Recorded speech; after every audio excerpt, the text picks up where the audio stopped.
This is the Perse Grocery. Mag-grocery muna tayo bago ngayon nabusog na ako sa McDo.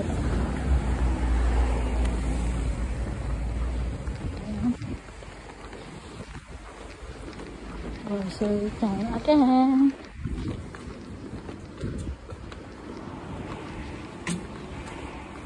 Actually, I was here yesterday. Namili din.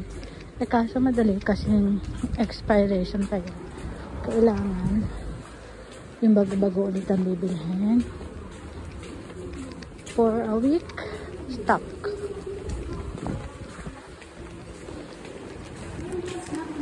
Here we are.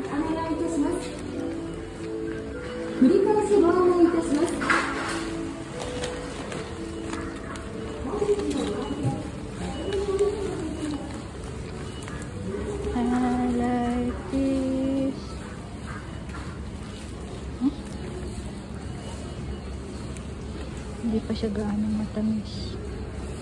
May putik-putik pa siya.